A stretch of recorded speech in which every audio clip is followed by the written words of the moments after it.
자, 저희들은 이제 요한복음 말씀을 잠시 멈추고 오늘 이제 그 성찬과 관련되어서 말씀인데요. 아마 많은 분들이 아시는 말씀일 줄 믿습니다.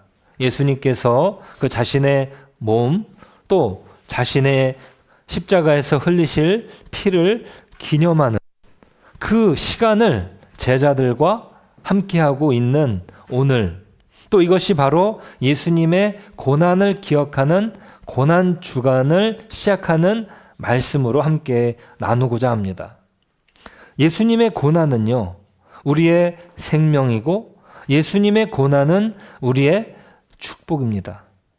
그것이 참 기독교에 있어서 참 놀라운 어떤 진리 가운데 아주 중요한 진리 중에 하나인 것이죠. 자, 이 먹는 어떤 식탁이 이렇게 어떤 영적인 이야기를 하셨다는 게 참 기독교에 있어서는 참 놀라운 이야기입니다. 먹는 식사 안에서 예수님은 놀라운 진리의 말씀을 하십니다. 자, 그러니까 먹는다는 것이 그냥 단순히 먹는 것으로 그치는 것이 아니라 이것이 영적인 의미가 있다는 것이에요. 자, 이것은요, 하나님께서 이 세상을 창조하실 때에도 그 먹는 것과 관련되어서 영적인 관계를 맺으십니다. 이 세상을 창조하시고 동산의 모든 과실을 다 먹고, 하지만 동산 중앙에 있는 열매는 먹지 말아라 하셨습니다. 그러니까 처음부터 사람은요, 먹는 것과 관련되어서 하나님의 돌보심을 경험할 수 있었습니다. 야, 너희들이 내가 주는 사랑을 받으려면은 뭐 이런 뭐 몇 개의 계명들이 있는데 이걸 좀 지키면 돼. 이렇게 하신 것도 아니에요. 또 뭐 책을 딱 주시면서 우리 이제 혜성이 영어 단어 외우려고 막 글씨를 쓰는 것처럼 이 성경책을 미리 주셔가지고 이 성경책을 막 외우고 그러면은 괜찮아. 뭐 이렇게 하신 게 아니라 먹는 것, 그리고 먹지 말아야 될 것. 그리고 이스라엘 사람도요, 처음에 출애굽을 해가지고 광야에서 하나님의 공급하심을 경험합니다. 그것은 바로 만나와 메추라기를 통해서 공급하심을 경험하죠. 그게 다 먹는 것과 관련되어 있습니다. 또 예수님의 조상이었던 룻, 성경에 룻기라고 있어요. 그 룻도요, 자기가 시어머니와 자신의 삶을 살기 위해서 먹을 것을 가지러 이삭을 주우러 가요. 밭에. 그래서 그 밭에서 먹을 것을, 양식을 줍는 과정에 하나님의 돌보시는 은혜를 경험하게 됩니다. 그것도 먹는 것이죠. 자, 먹는 것과 관련되어서 이 구약에서는 하나님의 일하시는 이야기를 우리가 듣게 됩니다. 자, 그런데 구약만 그런 것이 아니에요. 신약의 경우에 있어서도 더욱 구체적으로 먹는 것과 관련되어 예수님은요, 하나님의 나라를 선포하고 증명하십니다. 이게 놀랍게 예수님의 먹는 일, 특별히 요한복음의 처음 시작에 어떤 부분이, 물론 예수님이 직접적으로 그 부분을 나서신 것은 아니지만 가나안 혼인잔치에서 물을 포도주로 바꾸시는, 그러니까 어떤 잔치에서 먹는 음식과 관련되어 예수님이 사역을 시작하십니다. 자, 음식과 관련되어서 아주 풍성한 이야기가 어디에 있냐면요, 마가복음에 기록이 되는데요. 예수님이 처음에 이제 어떤 사역을 시작하실 때 어떤 식탁에 관련된 부분을 시작하십니다. 자, 우리가 식탁을 같이 한다는 것은 식구, 그죠? 식탁. 그러니까 같이 먹는 사람들이 식구예요. 그죠? 우리 이제 아침에 우리가 오늘은 이제 식사를 하지 못했지만 매일 아침마다 같이 밥을 먹잖아요. 그죠? 같이 밥을 먹는 사람을 누구라고 하죠? 식구라고 해요. 식구. 그죠? 예. 그리고요, 고대 근동 이 예수님이 계셨던 그 문화 안에서는요, 같이 밥을 먹는 사람들을 나의 가족과도 같은 사람이다. 그래서 어떤 호의를 가지고 이야기를 합니다. 우리도 그렇잖아요. 이렇게 친하게 지내고 싶은 사람한테 밥 한번 먹읍시다 이렇게 말하지 않습니까? 우리 옆에 분하고 한번 인사해 볼까요? 우리 밥 한번 먹읍시다 한번 인사해 볼까요? 우리 밥 한번 먹읍시다. 네. 네, 우리가 이제 공동체로서 이 교제의 시간, 이 밥 먹는 시간이요, 어떤 면에서는 상당히 중요한 시간입니다. 그래서 이제 주일날 모여가지고 같이 밥을 먹는 거는 어떤 의미냐면 식구라는 의미예요, 식구. 그래서 그 당시 또 오늘날도 그렇게 식구로 밥을 같이 먹는 거잖아요. 사람하고 정말 친하게 지내고 싶은 사람이 있어요.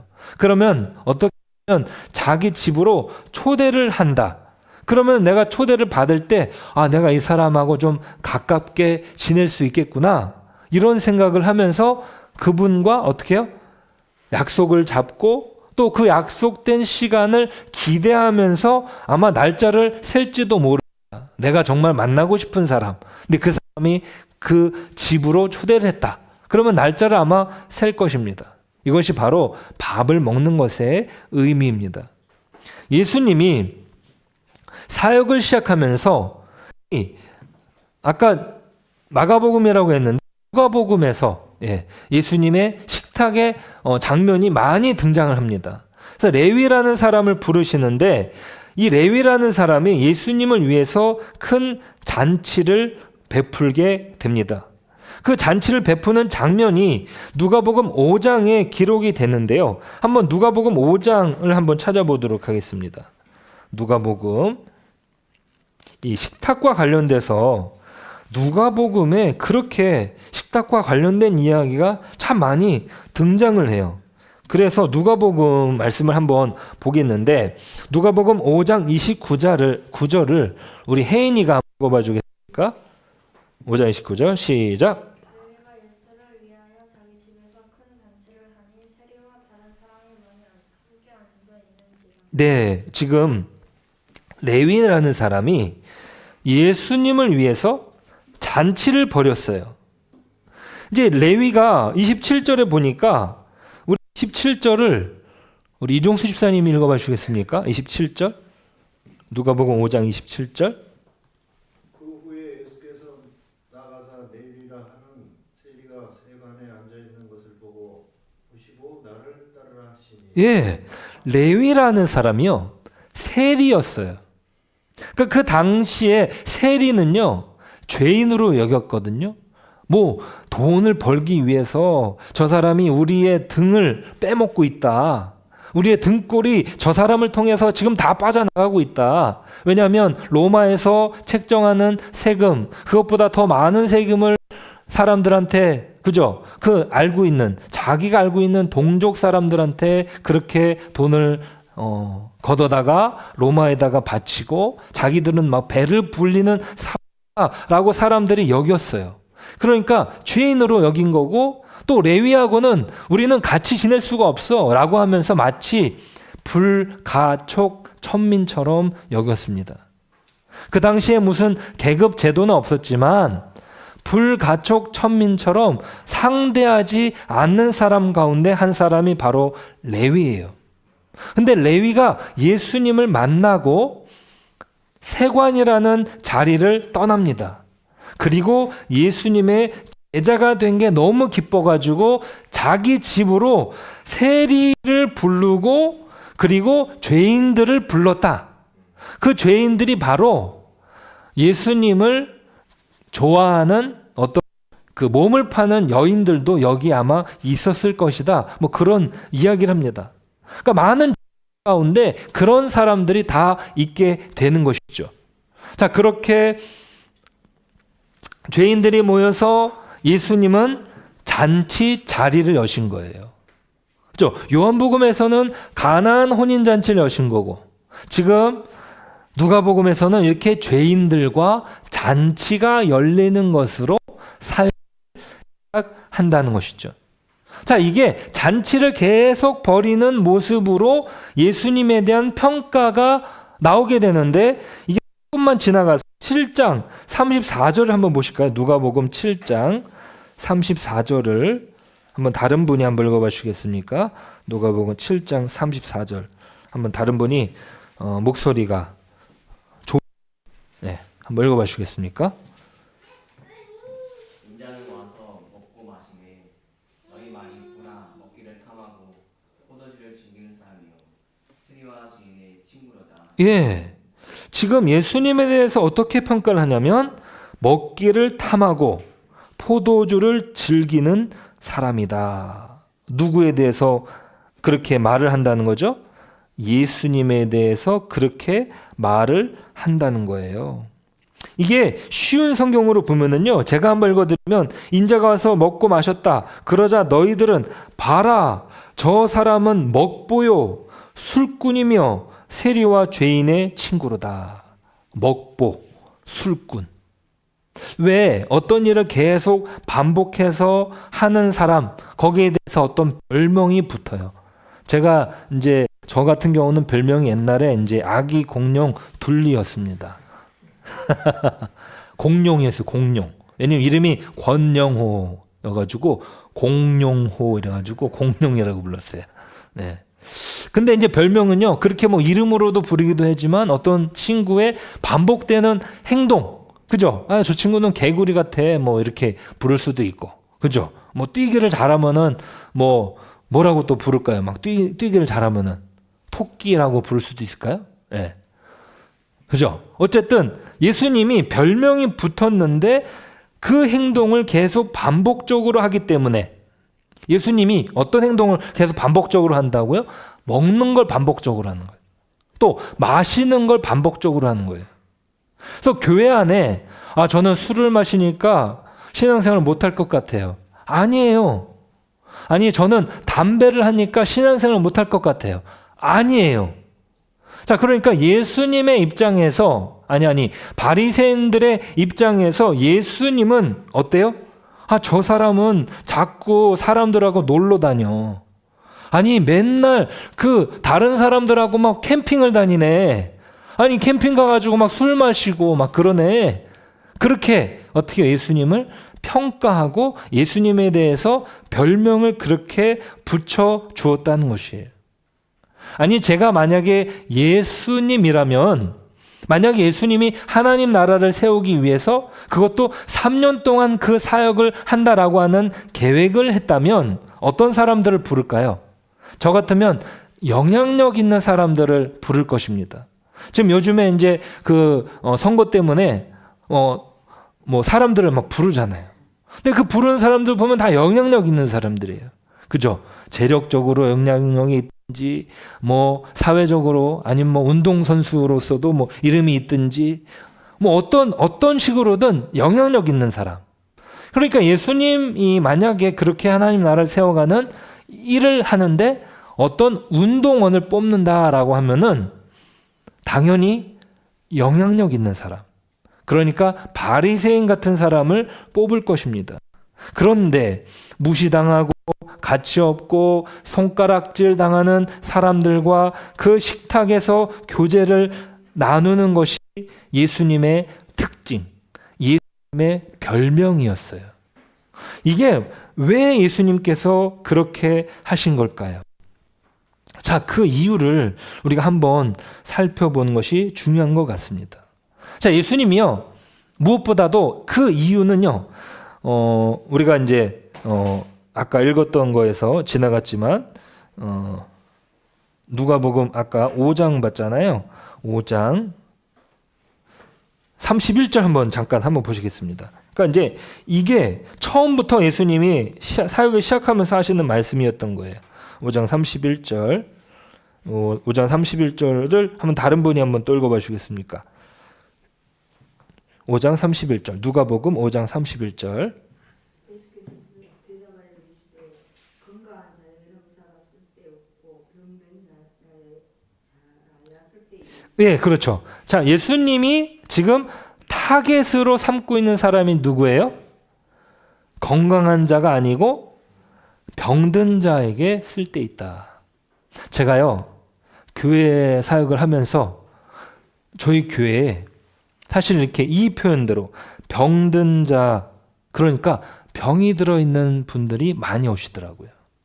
그런데 단순히 육체적인 병의 문제가 아닌 거죠. 그러니까 겉으로 우리가 드러나는 어떤 병적인 문제를 가지고 예수님이 지금 이렇게 말씀하시는 것이 아니에요. 실제로 병이 들어서 오는 분들이 있죠. 또 그런 병 때문에 어려움을 겪는 분들이 와서 이야기를 하고 또 상담을 하고 또 그 과정을 통해서 회복되는 것도 있습니다. 또 예수님이 그렇게 단번에 고쳐주는 경우도 있죠. 그런데 지금 같은 경우 병든 사람, 그러니까 육체적인 어떤 질병의 문제가 아니라는 것이죠. 중요한 것은 무엇입니까? 다른 장애를 가진 사람, 건강하지 않은, 그러니까 삶의 균형이 깨어진 사람을 말합니다. 삶이 망가져 가는 사람입니다. 정상적으로 잘 살지 못하고 있는 사람들이죠. 그런 사람들을 고치기 위해서 내가 왔다, 이렇게 얘기하면서 죄인을 부르러 왔다, 의인을 부르러 온 것이 아니다. 그러니까 건강하지 못한 사람은 바로 연결이 되는 게 그 다음에 죄인과 연결이 되는 것이에요. 자, 죄인은요, 어떤 일반적인 생각에서 윤리적으로 아니면 사회적 규범을 어긴 사람이라고 생각할지 모르겠지만 성경에서 죄인은 윤리적인 사회적 규범을 말하는 것이 아닙니다. 어떤 윤리적이고 사회적인 규범은요, 죄의 열매예요. 그러니까 어떤 사람이 죄인으로서 있어요. 그런데 그 죄인인 사람은 당연스럽게 윤리적으로 문제를 발생시킬 수밖에 없는 것입니다. 그러니까 우리가 살아가는 이 시대 속의 많은 문제들이 죄로 인해서 발생한 문제인 것이죠. 그러면 죄는 무엇입니까? 성경에서 그것은 바로 우주의 또 내 인생의 주인이신 하나님을 무시하고 내 자신이 내 인생의 주인이라고 생각하는 사람, 그 사람이 죄인입니다. 사람이 깨어지는 이유는 무엇입니까? 인생이 망가지는 이유는 무엇입니까? 그것은 바로 하나님을 중심으로 살지 않고 살기 때문입니다. 아무리 사람이 건강하고 똑똑하고 훌륭하다고 생각해도 우리가 하나님 중심으로 살지 않고 살아가게 되면 우리의 삶은 점점 균형을 잃게 되고 결국엔 깨어지게 됩니다. 자, 이것이 바로 죄의 문제인 거예요. 들어와, 어서 들어와, 들어오세요. 네. 자, 죄라는 것은 바로 이렇게 하나님과의 관계가 깨어짐으로 인해서 벌어지는 많은 일들인 거예요. 내가 뭐가 필요해가지고 돈을 많이 벌고, 아니면 내 직장에서 높은 위치에 올라가고, 여러 가지 어떤 성공하는 그 일들이 잘 되면 내 인생은 다 될 것 같아. 그렇게 해가지고 내가 성공을 했다고 해봅시다. 그런데요, 오히려 성공을 한다 할지라도 우리 마음 가운데 깨어짐이 있게 됩니다. 우리의 마음, 그러니까 하나님이 계시지 않는 그 마음이 깨어짐으로 인하여 점점 병이 들게 되는 것이죠. 자, 그래서 오늘날 많은 경우는요, 현대의 심리적인 정서적인 병에 걸려 있는 이유가 바로 여기에 있습니다. 하나님이 그 가운데 계시지 않기 때문이죠. 그러니까 인생의 그 답을 그 사람이 가지고 있지 않기 때문에 심리적으로 정서적으로 어려운, 또 균형 있는 삶을 살지 못하게 됩니다. 이것이 바로 성경의 가르침입니다. 그래서 예수님이요, 바리새파 사람에게 오히려 그들은 건강하다고 말하지만 건강하다고 생각하는 죄인뿐이라고 이야기를 하는 것입니다. 그러니까 그들은 균형을 잃은 것이에요. 하나님을 잘 믿는다고 그들이 열심히 신앙생활을 하지만 정말 돌봐야 될 사람들을 돌보지 못하는 어떤 균형을 잃은 가운데 그들도 회복이 필요한 것입니다.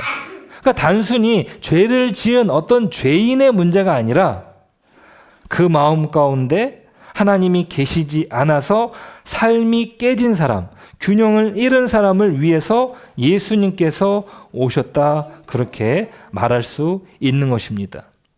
그래서 잃어버린 자를 찾으러 왔다, 그렇게 예수님은 말씀하셔요. 자, 그래서 누가복음 19장 10절에 보면은요, 우리 계속 이제 누가복음 말씀을 좀 찾아보고 있는데 거기에 이제 아주 중요한 어떤 단서가 들어가 있어서 그렇습니다. 자, 누가복음 19장 10절을 한번 보시면은요, 누가복음 19장 10절 같이 한번 읽어보겠습니다. 시작. 인자가 온 것은 잃어버린 자를 찾아 구원하려 함이라. 자, 여기서 잃어버린 자라고 기록을 하고 있잖아요. 근데 여기서 원어적으로 표현을 하면은 잃어버린 자가 아니라 잃어버린 것이라고 해석할 수 있습니다. 잃어버린 것이에요. 그러니까 예수님은 우리에 대해서 자신의 소유라고 말하십니다. 내 것이었다라는 거예요. 내 것이었는데 그것을 잃어버린 거예요. 그래서 그것을 찾으러 오신 거죠. 예수님은요, 이 땅의 모든 사람이 바로 그분의 것입니다. 크리스찬들이 오해하는 것은 바로 그것이에요. 우리만 하나님의 것이라고 생각을 하는 거죠. 하지만 중요한 것은 모든 사람이 하나님의 것입니다. 잃어버린 자를 찾으러 오신 것이에요. 그렇기 때문에 예수님은 끊임없이 세리와 죄인들을 만나고 먹고 마시면서 그분의 친구가 되어주신 거예요. 자, 기독교의 출발점은 무엇이냐면요, 바로 내가 초대받을 자격이 없는 사람이라는 것을 깨닫는 것입니다. 우리 옆에 분들 한번 보고 인사해 볼까요? 나는 자격 없는 사람입니다. 예. 자, 우리는요, 자격이 없는 사람이에요. 자, 이것을 깨닫는 것이 너무나 중요한 것입니다. 그렇기 때문에 이 예수님께서 초대하신 이 자리가 어떤 면에서 뭐라고 그러죠? 그 제자들은요, 우리는 정말 예수님께 선택을 받아서 이제 만약에 예수님께서 어떤 일을 당하신다면은 우리가 만발의 준비를 해야 되겠다. 그러니까 그러니까 제일 앞장서는 사람으로 여겼을지도 몰라요. 그러니까 오늘 본문에 바로 연결되어서 어떤 이야기가 나오냐면은, 자, 29절 한번 볼게요. 29절. 네, 오늘 마가복음 14장 29절. 네, 마가복음 14장 29절.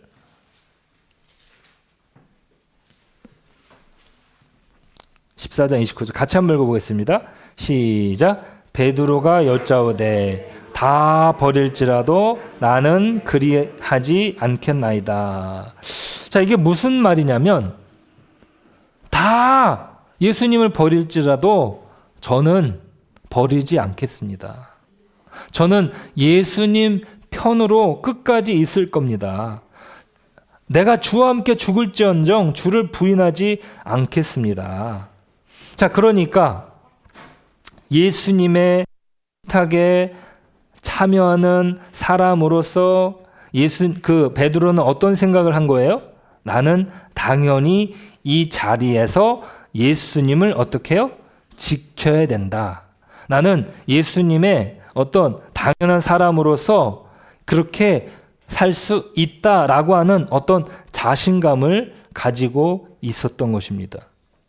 그것이 어떤 제자가 가지고 있었던 잘못된 이해였던 것이에요.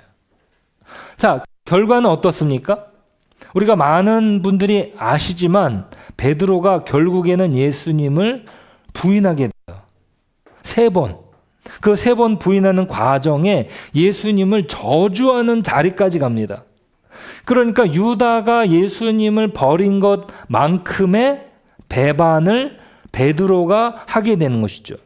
그러니까 베드로가 깨닫는 것은 무엇이냐면 내가 예수님과 함께 식탁을 할 수 없는 자격 없는 자라는 사실을 깨닫는 거예요. 자, 지금 예수님이 식탁을 함께하는 이 제자들은 예수님의 죽음을 전혀 생각하지 못합니다.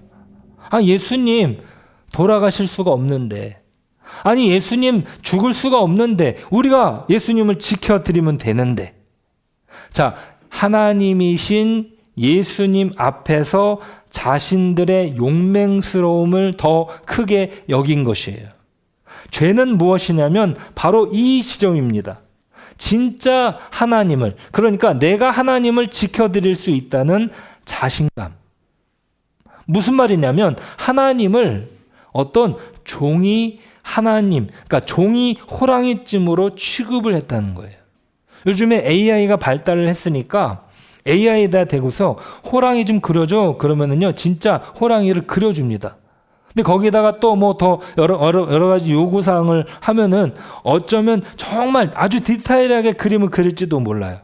어떤 분은 보면은 이 세계의 아주 유명한 작가분인데 호랑이를 펜으로 연필로 그리는데 정말 살아있는 것처럼 호랑이를 그리더라고요. 그런데요, 그 그림을 보다가 옆에 진짜 호랑이가 나타나면 어떻게 됩니까? 야, 요 털 봐라, 요 이빨 봐라, 이게 아니라 걸음아 나 살려라 하고 막 도망가야 되겠죠. 그죠? 예. 그러니까 우리가 하나님을 호랑이, 그러니까 종이 호랑이 취급을 한 것이에요. 베드로가 깨닫는 지점으로 그것이. 그러니까 하나님이신 예수님을 지켜드릴 수 있는 분쯤으로 생각한 것이죠. 그것이 하나님을 무시하고 능욕한 것입니다. 그리고 그는 나중에 깨닫는 거예요. 예수님이 나를 위해 돌아가신 거구나.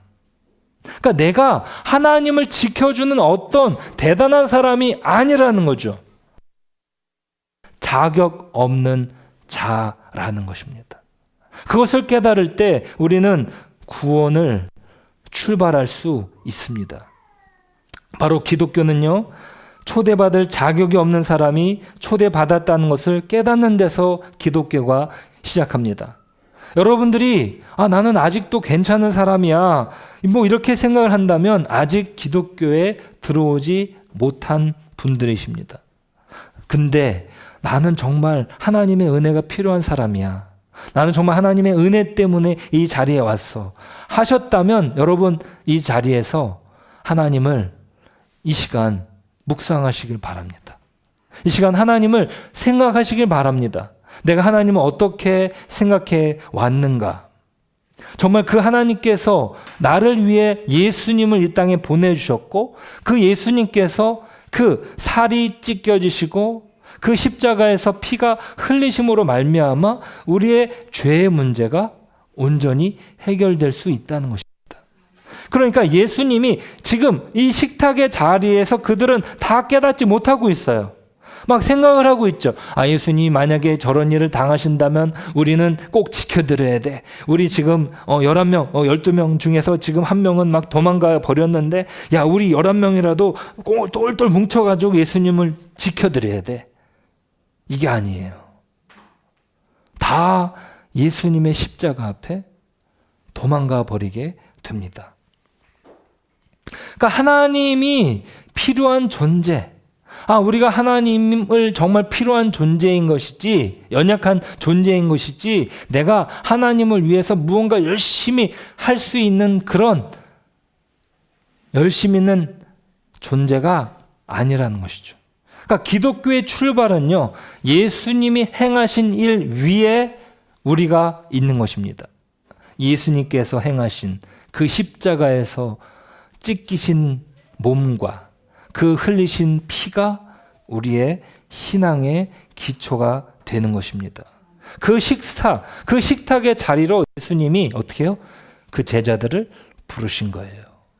그 첫 부르심, 그 죄인들과 먹는 그 식탁의 자리가 곧 그 제자들, 똑같이 죄인의 위치에 있는 자들이라는 사실을 그들로 어떻게 해요? 십자가를 통해서 깨닫게 하시는 거죠.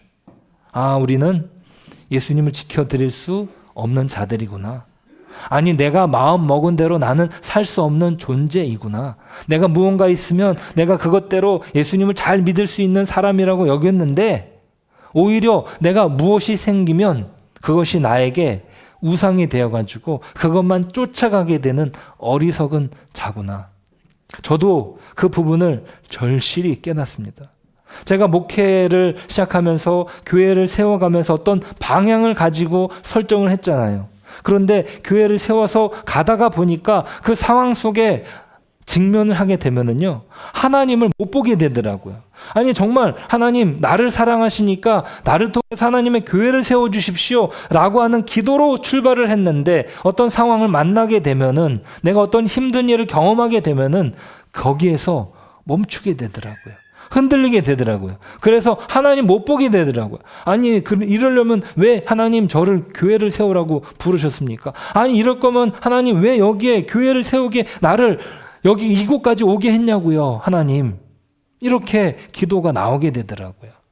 그러니까 여전히 하나님의 은혜가 필요한 존재라는 사실. 예수님의 제자 그 11명, 그 유다가 떠나고 난 다음에 그들은 어떤 면에서는 야, 우리가 유다처럼 되지 말아야지 라는 어떤 그 각오가 서 있었을 것입니다. 그러니까 더 예수님의 말씀이 이해가 안 되는 거죠. 아니, 왜 예수님 우리를 놔두고 죽을 생각을 하셔? 아니, 왜 우리를 놔두고 저 바리새인들이 예수님을 어떻게 한다고 할지라도 우리는 꼭 지켜드릴 거야. 베드로 얘기하잖아요. 죽을 각오가 돼 있다고. 그리고 다른 제자들도 그렇게 따라서 말을 했다고 말을 합니다.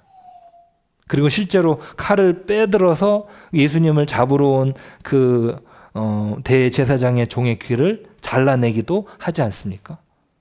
그러니까 그런 용감함은 있었어요. 그런데 그 용감함이 진짜 예수님을 지킬 수 없는 것이고 결국에는 예수님을 배반하는 자리로. 우리도 똑같을 수 있습니다. 조금만 내가 원하는 기도 제목이 응답받으면, 조금만 내가 고민하는 문제가 해결되면 우리는 느슨해집니다. 아, 하나님이 나한테 이제 내 마음대로 살라고 기회를 주시는구나. 이런 생각을 하는 거죠. 우리는 그때마다 또 브레이크를 걸리게 됩니다. 우리가 너무 잘 되는 것이 오히려 우리에게는 근심이 되어야 됩니다. 왜? 사탄이요, 그렇게 그 상황들을 이용해서 우리로 하나님을 잊게 만드는 것이죠. 자, 예수님은요, 우리를 그 식탁으로 초대하신 것입니다. 우리는 그저 예수님 믿고 죽으면 천당 가는 종교의 수준으로 있는 것이 아닙니다. 예수님을 알게 되면서 내 인생이 왜 망가지게 됐는지, 내 인생의 균형이 왜 없어졌는지, 무엇 때문에 내가 건강하지 않은지 점점 균형이 있어지는 그 과정을 예수 그리스도 안에서 발견하게 되고 완전 다른 종류의 인간으로 되어가는 것, 그것이 바로 그리스도인입니다. 그러니까 그리스도인이라는 것은 예수 그리스도로 완전히 새로워지는 거예요. 전혀 다른 인생을 사는 것입니다.